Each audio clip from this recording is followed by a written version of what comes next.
ठरलं तर मग प्रेक्षकांनो 10 एप्रिलचा भाग आता खूपच जबरदस्त आलेला आहे. चैतन्य आता सांगतोय जर का तुम्हाला देशमुख वकिलांनी सावध केलं नसतं तर काय झालं असतं अर्जुन? अर्जुन मला खरंच कळत नाहीये की हे सगळं सगळं किती महाभयंकर आहे. तुम्ही या सगळ्यामध्ये जरा तरी अलर्ट राहा. बरं हे सगळं होत असताना तोपर्यंत इकडे जेलमध्ये महिपत आणि नागराज दोघ जण खूपच चिडलेले आहेत आणि प्रियाचा गळा आता ते आवळत आहेत. पण त्याच वेळेला मात्र आता इकडे प्रिया त्यांना सोडा, मी खरंच काही केलेलं नाहीये असं म्हणण्याचा प्रयत्न करते. पण त्याच वेळेला नागराज आणि महिपत सांगतायत तू जे काही कारस्थानं केलेस ना ती सगळी कारस्थानं आम्हाला समजलेली आहेत. तितक्यात तिकडे कॉन्स्टेबल आलाय आणि कॉन्स्टेबल येऊन आता लगेचच सांगायला लागतोय सोडा सोडा त्यांना, वेड्यासारखं करू नका. इथे जेलमध्ये राहून आता हे सगळी नाटकं नको आहेत. मग त्यानंतर प्रिया म्हणते तुम्ही माझ्यावरती विश्वास ठेवा.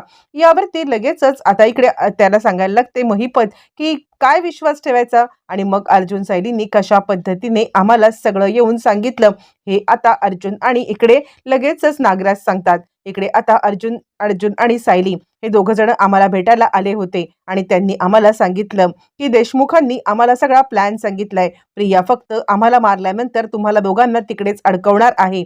यावरती आता मात्र हा सगळा प्लॅन अर्जुन सायलीने सांगितला म्हटल्यावरती प्रिया आता चांगलीच गडबडते आणि त्यानंतर मग आता इकडे हे दोघं जोडा अर्जुन सायलीवरती विश्वास ठेवायला तयार नसतात आणि त्यावरती मग आता सायली म्हणते जिच्यावरती विश्वास ठेवून तुम्ही हे सगळं कारस्थान करताय ना त्या सगळ्यामध्ये आता इकडे ती प्रिया किती विश्वास ठेवण्याच्या लायकीची आहे ही गोष्ट जरा पडताळून बघा. आणि मग त्यानंतर तो आता व्हिडिओ जो देशमुखांचा इकडे आता अर्जुन सायलीने रेकॉर्ड केलेला असतो तो व्हिडिओ आता इकडे महिपत आणि नागराज यांच्या समोर आणलेला असतो आणि त्याचमुळे महिपत आणि नागराज या आता थोडेसे घाबरतात. आणि त्यानंतर हे प्रियाला जेव्हा सांगितलं जातं तेव्हा प्रिया त्यांना म्हणते तुम्ही उगाचच आता स्वतःला त्रास करताय. तुम्हाला माझ्यापेक्षा जास्त विश्वास त्या अर्जुन सायलीवरती आहे का?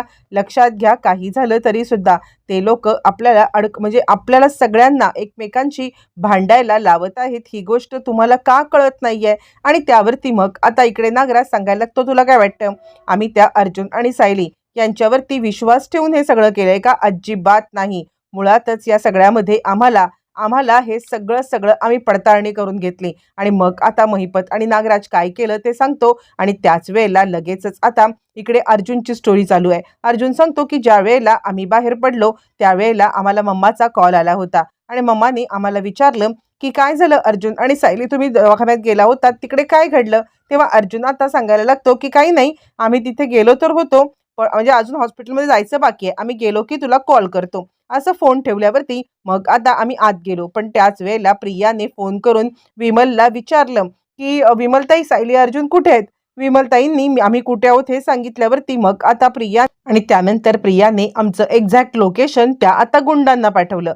ज्या वेळेला आमचं एक्झॅक्ट लोकेशन गुंडांना मिळालं मग ते आता सिटी हॉस्पिटलमध्ये आले. त्यांनी आमचा पाठलाग केला. आमचा पाठलाग केल्यावरती मग आता त्यांना आम्ही तिकडे आहोत ही गोष्ट समजल्यावरती मग आता लगेचच ते गुंड आम्हाला मारण्यासाठी ताबडतोब त्यांनी पाठवलं ते म्हणजे एक ट्रक. पण आम्ही आतमध्ये गेलो. आतमध्ये गेल्यावरती तो ट्रक आमची वाट पाहत तिकडे थांबला होता आणि ज्या वेळेला तो ट्रक वाट पाहत थांबला होता आणि त्याच वेळेला आम्ही आतमध्ये गेलो. आत गेल्यावरती मग आता त्या ट्रकने आमच्यावरती पाळत ठेवून होता. मग आम्ही हॉस्पिटलच्या बाहेर आलो आणि मग लगेचच त्या माणसाने ट्रक ड्रायव्हरला कॉल केला की आता ह्या गाडीला उडवायचं आहे.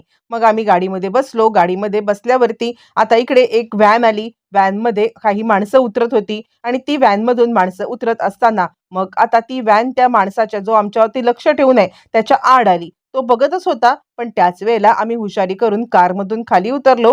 कारमधून खाली उतरल्यावरती मग मात्र पटकन त्या व्हॅनमध्ये शिरलो आणि ती कार आम्ही तिकडे सोडून दिली. ज्या वेळेला कार तिकडे सोडून दिली त्यांना आम्ही जाताना उन्हासाठीचे ते कव्हर लावले होते ब्लॅक कलरचे खिडकीला. त्यामुळे आम्ही आतमध्ये आहोत नाही आहोत हे मात्र त्यांना काही कळत नव्हतं आणि त्याचमुळे त्यांना असं वाटलं की आम्ही कारमध्येच आहोत आणि मागून कार आली आणि आम्हाला त्यांना म्हणजे गाडीला उडवून गेली. यावरती चैतन्यला हे सगळं हॉरिबल वाटतं आणि चैतन्य सांगायला लागतो हे सगळं महाभयंकर आहे. आता तुमच्याकडे प्लॅन म्हणजे पुरावा आहे ना की हे सगळं प्रियाने केलंय. मग काहीतरी जुगाड करा आणि या प्रियाला काहीही झालं तरी सुद्धा शिक्षा करा म्हणजे करा. सगळ्यांच्या समोर सत्य आणा. कारण जर का ही प्रिया आज काही करू शकते ना, तर उद्या ती पुन्हा एकदा प्रयत्न करेल तुम्हाला त्रास देण्याचा आणि हेच मला नकोय अर्जुन. मी जे काही सांगतोय ना ते प्लीज, प्लीज ऐक." असं म्हणत मग मात्र आता इकडे तो अर्जुन आणि सायली या दोघांना सुद्धा आता सांगत आहे. त्यावरती अर्जुन म्हणतो, "असं काहीही होणार नाहीये. तू आता अजिबात चिंता करू नको. आम्हाला काही नाही होणार." यावरती अर्जुन आता सायलीला मिठी मारून तो हमसाहुमशी रडायला लागतो. "अर्जुन असा हलगर्जीपणा करू नकोस. तू जर का आता इकडे नसशील ना, तर आता मला कोणीच नाहीये. माझ्या आयुष्यात तुमच्या दोघांच्या शिवाय असं कुणी नाहीये, की ज्यांच्यावरती मी आता विश्वास ठेवू शकतो. त्यामुळे प्लीज अर्जुन आणि सायली तू असं काही करू नका." यावरती अर्जुन त्याला मिठी मारतो आणि "हे बघ असं काहीही होणार. वेड्यासारखी चिंता करू नका. एक गोष्ट लक्षात ठेव, तुझ्यासोबत आम्ही कायमच असणार आहोत आणि काहीही झालं तरी सुद्धा आता इकडे तुला आम्ही कधीच अंतर देणार नाही. एक गोष्ट लक्षात ठेव." असं म्हणत त्याला आता चांगलीच मिठी अर्जुनने मारलेली आहे आणि त्यानंतर अर्जुन आता सांगत आहे आणि दोघं जण चैतन्याला चांगल्या पद्धतीने समजवतात. इकडे तोपर्यंत प्रिया आता सांगत आहे, "तुम्ही माझ्यावरती विश्वास नाही ठेवत आहात, तर तुम्ही त्यांच्यावरती विश्वास ठेवता." त्यावरती महिपत सांगतो, "आम्ही टॅली केलेला आहे. मुळातच आता इकडे फक्त अर्जुन सायली यांच्यावरती विश्वास न ठेवता आम्ही आता या सगळ्यामध्ये साक्षीला या कामासाठी पाठवलं होतं." साक्षी आता तिकडे गेली होती आणि साक्षीने मात्र आता मदतीने तिच्या मित्राच्या बरोबर रीतीने सत्य शोधून काढलं आणि आम्हाला तो व्हिडिओ पाठवला. इकडे आता साक्षी फोन करून महिपतला सांगायला लागते, की "अण्णा व्हिडिओ पाठवलाय तुम्हाला." तो सुद्धा एका कॉन्स्टेबलच्या मोबाईलवरती. ही प्रिया आपल्यासोबत मोठा डबल गेम खेळत आहे. मग आता कॉन्स्टेबल ज्यावेळेला तो व्हिडिओ दाखवतो, त्यावेळेला खऱ्या अर्थाने मात्र आता महिपत आणि नागराज यांना अर्जुन आणि सायली हे दोघं जण खरं बोलत आहेत हे सत्य समजलेलं आहे. आणि मग त्यानंतर आता मात्र इकडे हा व्हिडिओ पाहिल्यावरती त्या दोघांचे डोळे खऱ्या अर्थाने उघडलेत आणि त्यानंतर मग आता महिपत सांगतोय, "या प्रियाचं चांगलंच काम करायचं." आणि मग त्यानंतर हे दोघं जण प्रियाला सांगतायत, "तुझा खेळ संपलाय. तू आता आम्हाला अडकवण्याचा जो काही प्रयत्न केलास ना, तो प्रयत्न टोटली तुझा आता हाणून पाडणार आहोत आम्ही." असं म्हटल्यावरती प्रिया आता चांगलीच प्रेक्षकांनो गडबडलेली आहे. आता मात्र प्रियाला तिकडून पळ काढण्यावाचून कोणताही पर्याय राहिलेला नाहीये. प्रिया तिकडून पळ काढते. बरं आता प्रियाने पळ काढल्यावरती इकडे आता अर्जुन सायली तिची वाट पाहत बसलेले आहेत. इकडे आता सायली सांगत आहे, अर्जुन तिला म्हणतोय की "चल ना झोपायला. का अजून हे करत बसलेली आहेस?" यावरती सायली म्हणते, "अजिबात नाही. जोपर्यंत त्या प्रियाचा हारलेला चेहरा मी पाहत नाहीये ना, तोपर्यंत मग आता मी तिकडे येणारच नाहीये." यावरती अर्जुन म्हणतो, "नको इतका वेळ थांबूस." पण सायली काही ऐकायला तयार नाहीये. सायली या सगळ्यामध्ये आता मात्र इकडे प्रियाची वाट पाहत बसलेलीच आहे. प्रेक्षकांनो प्रिया आले आणि प्रिया आता इथे उभी राहिल्यावरती मग आता अर्जुन सायली म्हणतात, "काय? म्हणजे आता सगळा कच्चा चिठ्ठा तिकडून तुझा खुलून आला असेल ना? मग आता तरी खरं खरं बोल." यावरती प्रिया विचार करते, "अरे देवा! म्हणजे आता यांना माझं सगळं सत्य समजलेलं आहे. आता सत्य तर समजलंय, पण आता हे सत्य समजल्यावरती मी जर का ह्यांच्यासमोर फिकी पडले किंवा मी जर का काही बोलले नाही, तर मात्र हे माझ्यावरती चिडतील आणि तसं मला होऊ द्यायचं नाहीये. मी आता काहीही झालं तरी यांना माझ्यावरती हावी होऊ देणार नाहीये.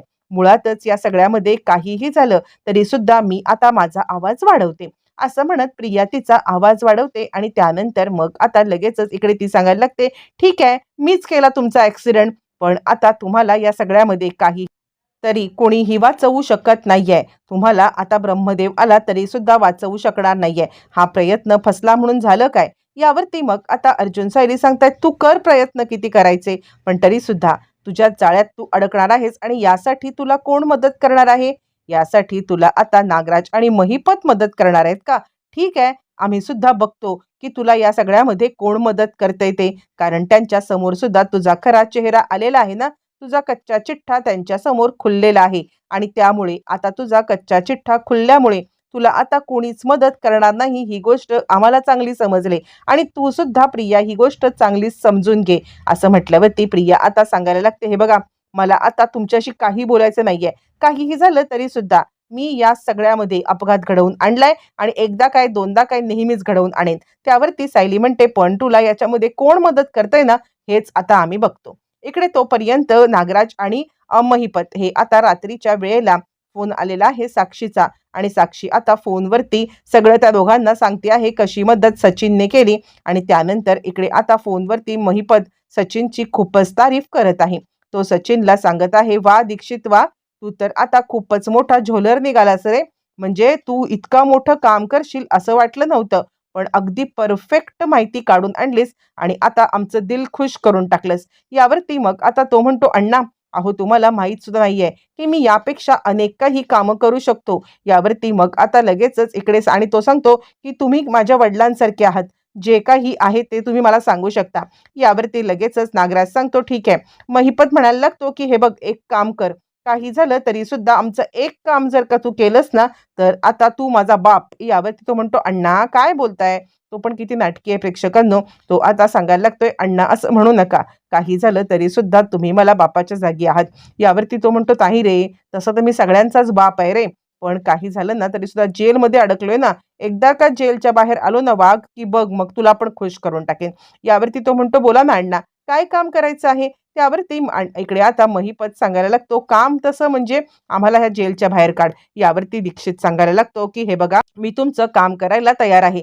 काहीही झालं तरी सुद्धा फक्त एकच गोष्ट आपल्याला करायची आहे, ते म्हणजे माझ्या डोक्याने तुम्ही आता चालायचं. म्हणजे मी जे काही सांगेन ना, ते फक्त आणि फक्त तुम्ही आता ऐकायचं आहे." असं म्हटल्यावरती मग लगेचच इकडे तो सांगायला लागतो, "ठीक आहे, काही झालं तरी सुद्धा तुझ्याच डोक्याने चालू.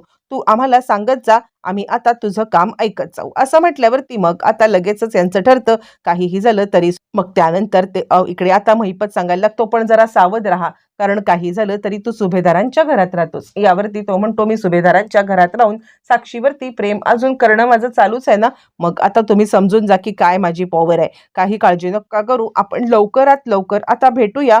पण हे लवकरात लवकर भेटत असताना मात्र आता जेलमध्ये नाही, तर आता जेलच्या बाहेर भेटूया, असं म्हणत तो फोन इकडे आता प्रिया आपल्या रूममध्ये आले आणि आता ती विचार करते, की मी अर्जुन सायलीला तर मोठ्या धमक्या दिल्यात. मी मोठं सांगून आले, की काहीही झालं तरी त्यांचा डाव त्यांच्यावरतीच उलटवेन आणि आता पण हे कसं शक्य आहे? त्यासाठी मला पैसे पाहिजे आहेत. त्यांना गाफील ठेवून मला त्यांचा डाव त्यांच्यावरती उलटवायला पाहिजे. पैसे हवेत, पैसे हवेत. तिकडे तर ती धमकी देऊन आले, पण इकडे आल्यावरती खूपच घाबरलेल्या प्रियाला रात्री आता इकडे सांगायला लागतो, "अश्विन काय गं? तन्वी काय झालं? म्हणजे आता तू इतकी का घाबरलेली आहेस?" असं म्हटल्यावरती प्रिया आता चांगलीच गडबडले. तोपर्यंत मग आता इकडे सायली सांगते, "आपण एक पुरावे तर जोडलेत, पण मला ही कडी कमजोर वाटते." यावरती अर्जुन म्हणतो, "का? तुला आता तो सँडी कमजोर कडी का वाटतोय?" यावरती ती म्हणते, "सँडीकडे काय पुरावे आहेत? कसले पुरावे आहेत? त्याने तर आपल्याला तसं काही सांगितलेलं सुद्धा नाहीये. मला तर खरंच कळत नाहीये, की हे सगळं काय चाललंय ते." त्यावरती मग आता इकडे अर्जुन म्हणतो, "थांब, आपण डायरेक्ट सँडीला कॉल करूया."